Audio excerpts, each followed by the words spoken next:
to be daring, baby, dance the night away. I let my hair down if I want.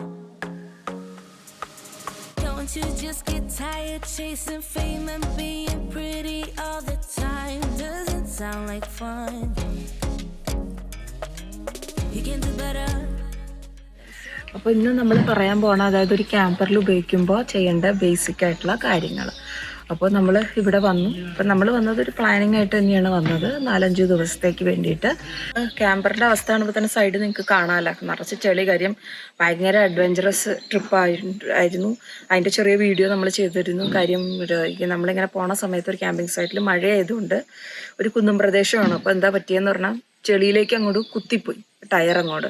അപ്പം അതിൽ നിന്ന് പൊക്കിയെടുക്കാനൊക്കെ ഭയങ്കര പാടായിരുന്നു. പിന്നെ ഒരു ട്രക്ക് കൊണ്ടുവന്ന് അതിലായിട്ട് കെട്ടിയൊക്കെയാണ് ഇതിനെ എടുത്തത് ലാസ്റ്റ്. അത് ഞാൻ വീഡിയോ ചെയ്തിട്ടുണ്ട്, അതിനെപ്പറ്റി പറയാം. അപ്പം തന്നെ ഇത് കാണുമ്പോൾ നിങ്ങൾക്ക് മനസ്സിലായിട്ടുണ്ടാവും എന്താ അഡ്വഞ്ചറസ് ട്രിപ്പാണ് ഞങ്ങൾ വന്നതെന്നുള്ളത്. നമ്മൾ ഇന്ന് പറയാൻ പോകുന്നത് ക്യാമ്പർ ഉപയോഗിക്കുമ്പോൾ ഉള്ള ബേസിക് കാര്യങ്ങളാണ്. ഒരു ക്യാമ്പർ എടുത്താൽ മാത്രം നമുക്ക് തീർന്നില്ല, കുറേ കാര്യങ്ങളുണ്ട് അതിൽ. അതത്തെ എങ്ങനെയാണ് ഗ്യാസ് നിറയ്ക്കേണ്ടത്, വെള്ളം നിറയ്ക്കേണ്ടത്, ക്ലീൻ വാട്ടർ, ഡേർട്ടി വാട്ടർ, അങ്ങനെ പലതും ഉണ്ട്. ഡേർട്ടി വാട്ടർ എന്ന് ഉദ്ദേശിക്കണമെന്ന് പറഞ്ഞാൽ നമ്മൾ സിങ്കിലൊക്കെ, അതായത് പ്ലേറ്റ്സോ ഗ്ലാസ്സോ ഒക്കെ കഴുകുമ്പോൾ ഉള്ള വെള്ളം നമ്മൾ കളയണം, അല്ലെങ്കിൽ അത് അവിടെ തന്നെ കെട്ടി നിൽക്കും. അപ്പോൾ അങ്ങനെയുള്ള കാര്യങ്ങളൊക്കെയാണ് നമ്മൾ ക്യാമ്പിംഗ് സൈറ്റിൽ ചെയ്യുന്നത്. അതായത് ഇതിൻ്റെ ഇലക്ട്രിസിറ്റി വയറൊക്കെ ഇവിടെ നിന്ന് കൊടുത്തിട്ടുണ്ട്. നമ്മളിങ്ങനെ കണ്ടോ, അവിടെ ചെളിയാണ്, അങ്ങനെ പോകുന്നില്ല. അപ്പോൾ ഒരു ക്യാമ്പർ യൂസ് ചെയ്യുമ്പോൾ നമുക്ക് രാത്രി താമസിക്കുന്ന ഏറ്റവും അത്യാവശ്യം ക്യാമ്പറിൽ ഇലക്ട്രിസിറ്റിയാണ്. കാരണം ബാറ്ററികൾ വളരെ ലിമിറ്റഡ് ആണുള്ളത്, അല്ലേ? അപ്പോൾ രാത്രി നമുക്ക് ഹീറ്ററും ബാക്കി കാര്യങ്ങളൊക്കെ യൂസ് ചെയ്യണമെങ്കിൽ ഇലക്ട്രിസിറ്റി ആവശ്യമുണ്ട്. അപ്പോൾ എല്ലാ ക്യാമ്പ് സൈറ്റിലും ഇതുപോലത്തെ ഒരു ചാർജിങ് പോയിന്റ് കാണും. ഇത് കാണാൻ പറ്റുന്നില്ലേ? അപ്പോൾ ചാർജിങ് പോയിന്റ്. അപ്പോൾ നമ്മുടെ ക്യാമ്പറിൻ്റെ കൂടെ തന്നെ ഒരു കേബിളും തന്നിട്ടുണ്ട്. അപ്പോൾ നമ്മൾ ഒരു ക്യാമ്പിംഗ് പിച്ചിൽ വന്ന് ആദ്യം തന്നെ ചെയ്യേണ്ടത് ഇതുപോലത്തെ ഒരു ചാർജിങ് പോളിലേക്ക് കണക്ട് ചെയ്യുക എന്നുള്ളതാണ്. ഒരു സൈഡ് വളരെ എളുപ്പമാണ് കണക്ട് ചെയ്യാൻ. പിന്നെ എന്തായാലും അഴിക്കാൻ പോവാണ്, കാരണം നമ്മൾ ഇവിടുന്ന് പോകാൻ പോകുന്നത് എന്തായാലും അഴിക്കണം. അപ്പോൾ ഇത് അഴിക്കുകയാണ്. ഇത്രയുള്ളൂ. ഇതെടുക്കുക. ഇത് നമ്മളുടെ ക്യാമ്പറിൻ്റെ മറ്റേ എൻഡ്, ഇതിൻ്റെ ഫീമെയിൽ എൻഡ് അവിടെയാണ് കൊടുത്തിരിക്കുന്നത്. അങ്ങോട്ട് പോകാം നമുക്ക്. അപ്പോൾ നമ്മൾ ഒരു സൈഡിൽ നിന്ന് ഇലക്ട്രിസിറ്റിയുടെ ആ പോളിൽ നിന്ന് അവിടെ നിന്ന് ഊരി ഇത് എവിടെയാണ് കാറിലേക്ക് കണക്ട് ചെയ്തിരിക്കുന്നത്. അപ്പോൾ നമ്മൾ കാറിൽ നിന്ന് അഴിക്കാൻ പോവുകയാണ്. അഴിക്കൽപ്പം പാടുണ്ട്, അഴിച്ചു. എന്നിട്ട് ഇതിപ്പോൾ നിറച്ച് ചെളിയാണിതിൽ. അപ്പോൾ ഞാനത് വലിച്ചെടുക്കണം മറ്റു സൈഡിൽ നിന്ന്. നമ്മൾ ഈ മഴയും വിൻ്ററും ഒക്കെ ആയിട്ടൊക്കെ വന്നുകൊണ്ടാണ് ഈ ഒരു പ്രശ്നം. അപ്പോൾ അടുത്ത ക്യാമ്പ് സൈറ്റിൽ എന്തായാലും യൂസ് ചെയ്യണം. ഒരു 70 കിലോമീറ്ററാണ് അടുത്ത ക്യാമ്പ് സൈറ്റ്. അപ്പോൾ നമ്മളിപ്പോൾ ഭക്ഷണമൊക്കെ ഉണ്ടാക്കി കഴിച്ചതിന് ശേഷം ഇവിടുന്ന് സ്റ്റാർട്ട് ചെയ്യും, ബ്രേക്ക്ഫാസ്റ്റ് കഴിഞ്ഞിട്ട്. അപ്പോൾ ഞാൻ എന്തായാലും ഇതുപോലെ തന്നെ എടുത്ത് വണ്ടിയിലേക്ക് വെക്കുകയാണ്, കാരണം ഇത് ക്ലീൻ ചെയ്യുന്നൊന്നുമില്ല. മാറിക്കോളൂ. നാളെ നല്ല വെയിലാന്ന് പറയുന്നുണ്ട് കേട്ടോ. അതെ, അപ്പം പിന്നെ കുഴപ്പമില്ല. അപ്പം മാറിക്കോളൂ. ഞാൻ ബാക്കിലേക്ക് മാറുന്നു, ഫുള്ള് ചെടി കേതോട്ട്. അപ്പോൾ ഇവിടെ ഞാനിതെടുത്ത് ഒക്കെയാണ്. ഇതിൻ്റെ അകത്ത് വലിയൊരു വിശാലമായിട്ടുള്ള സ്പേസ് ഉണ്ട്. ഇതിങ്ങനെ കാണിക്കാം. ഇതിൻ്റെ അകത്തേക്ക് ഞാൻ വെച്ചു. ഇതിൻ്റെ അകത്ത് കുറേ സാധനങ്ങൾ, ഇതൊക്കെയല്ലേ വെച്ചേക്കുന്നത്? എല്ലാം ക്യാമ്പർ ഉപയോഗിക്കുമ്പോൾ ആവശ്യമുള്ള സാധനങ്ങളാണ്.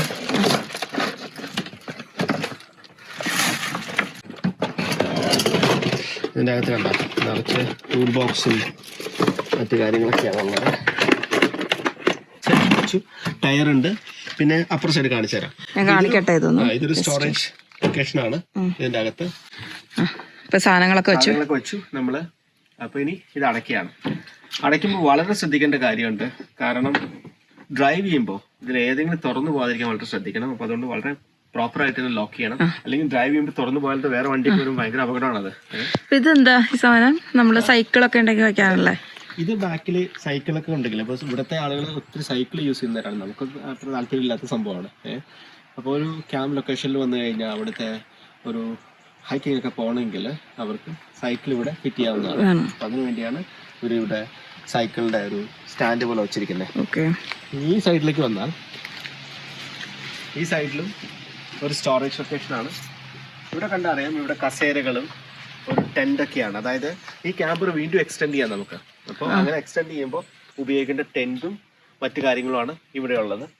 പിന്നെ ക്യാമ്പറിന് വേണ്ട ക്ലീൻ ചെയ്യാനുള്ള വാക്വം ക്ലീനർ അങ്ങനത്തെ കുറേ സാധനങ്ങൾ. ഇപ്പം ഇതിൻ്റെ അകത്ത് ഇഷ്ടം പോലെ സ്റ്റോറേജ് ഏരിയ ഉണ്ട്.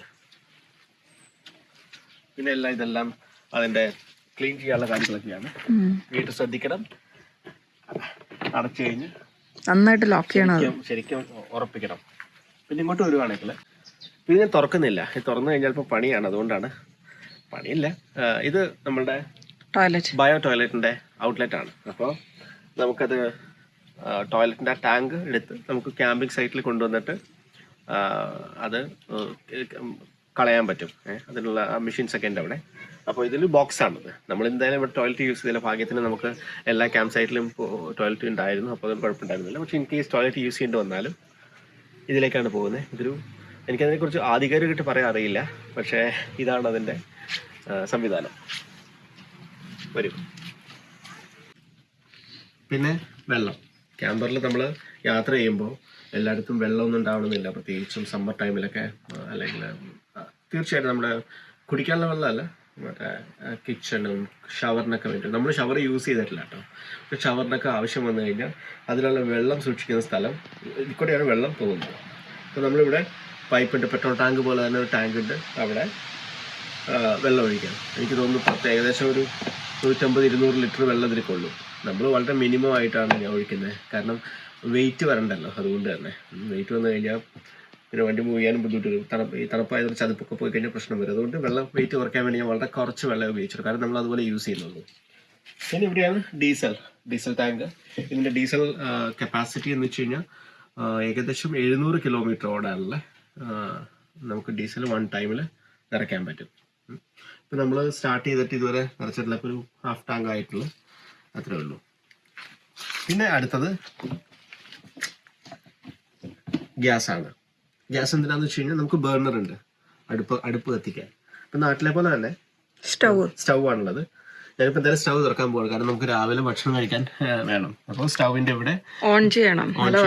ഇവിടെ ഇത് ഓൺ ചെയ്ത് കഴിഞ്ഞു കഴിഞ്ഞാൽ ഇത് ഓൺ ചെയ്യുന്നു, അടയ്ക്കുന്നു. അപ്പോൾ വളരെ അപകടമുള്ള സാധനമാണിത്. ഇത് യൂസ് കഴിഞ്ഞ് അടച്ചു വെക്കുകയും വേണം. അതെ. ഇതിൽ നമുക്ക് എപ്പോഴും നിങ്ങൾക്ക് കാണാൻ പറ്റും, നമുക്ക് 2 ടാങ്കുകളാണ് ഇതിൻ്റെ അകത്തുള്ളത്. ഇത് ഫസ്റ്റ് ടാങ്കിൽ ഏകദേശം 11 ലിറ്റർ എന്ന് തോന്നുന്നു, 11 ലിറ്ററാണ്. രണ്ടാമത്തെ ടാങ്കിലും 11 ലിറ്റർ. അപ്പോൾ ഒരു എക്സ്ട്രാ ടാങ്കാണ് വെച്ചിരിക്കുന്നത്. അപ്പോൾ ഞാനിവിടെ ഇത് ഓൺ ചെയ്തു.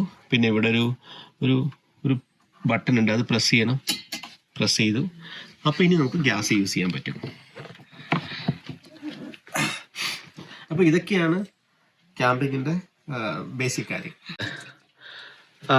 ഇത് നമുക്ക് ചൂട് നിയന്ത്രിക്കാനുള്ളൊരു സംവിധാനമാണ്. ഇത് ഗ്യാസിൻ്റെ കാര്യങ്ങളും മറ്റുമാണ്. ഇവിടെ ബീപ്പ് കേൾക്കുന്നുണ്ട്, കാരണം നമുക്ക് വെള്ളം കുറവായതുകൊണ്ടാണത്. നമ്മളിപ്പോൾ ബാറ്ററിയിലാണ് ഓടുന്നത്, കാരണം ഞാൻ ഇലക്ട്രിസിറ്റി ആദ്യം അയച്ചുകൊണ്ട്. ഇത് പവർ ഓഫ് ചെയ്യാം, പവർ ഓൺ ചെയ്യാം, പിന്നെ മോട്ടർ ഓൺ ചെയ്യാം, പിന്നെ ലൈറ്റ്സിൻ്റെ കാര്യങ്ങളും മറ്റുമാണ്. അപ്പോൾ നമുക്ക് ഈ ബാറ്ററിയിൽ ഇത്രയും പവർ ഉണ്ട്, മറ്റേ ബാറ്ററിയിൽ ഇത്രയുണ്ട്. കുഴപ്പമില്ല, നമുക്ക് അത്യാവശ്യം കാര്യങ്ങൾ ഓടാം ഇതിൽ. ഇതാണ് ഇതിൻ്റെ ഇലക്ട്രിസിറ്റി മറ്റു കാര്യങ്ങൾ. ഞങ്ങൾ ഈ മോട്ടോർ ഹോം കൊണ്ട് യൂറോപ്പിലെ ഏകദേശം 4 രാജ്യങ്ങൾ 5 ദിവസം കൊണ്ട് കവർ ചെയ്തിരുന്നു. അവിടുത്തെ കുറച്ച് ടൗണുകളും വില്ലേജുകളും എക്സ്പ്ലോർ ചെയ്യാന്നുള്ളതായിരുന്നു ലക്ഷ്യം. തീർച്ചയായിട്ടും ഒരു അഡ്വഞ്ചറസ് ട്രിപ്പായിരുന്നു, പ്രത്യേകിച്ചും വിന്റർ സമയമായിരുന്നു. അപ്പോൾ സാധാരണയായിട്ടൊരു ഓഫ് സീസണാണ്, അതുകൊണ്ട് തന്നെ ക്യാമ്പർ ഉപയോഗിക്കാൻ പറ്റിയൊരു സാഹചര്യം ആയിരുന്നില്ല. പക്ഷെ എന്നാലും വളരെ രസകരമായിട്ടൊരു യാത്രയായിരുന്നു. അതിന്റെ വീഡിയോസ് നമ്മൾ അപ്ലോഡ് ചെയ്യുന്നതായിരിക്കും. അപ്പോൾ നിങ്ങൾ ഈ ചാനൽ ആദ്യമായിട്ടാണ് കാണുന്നെങ്കിൽ തീർച്ചയായിട്ടും സബ്സ്ക്രൈബ് ചെയ്യുക, സപ്പോർട്ട് ചെയ്യുക. പിന്നെ മാത്രമല്ല നിങ്ങളുടെ അഭിപ്രായങ്ങൾ ഇവിടെ കമന്റ് ചെയ്യുക. Thank you. അപ്പോൾ എല്ലാവർക്കും ഒരു ശുഭദിനം നേരുന്നു.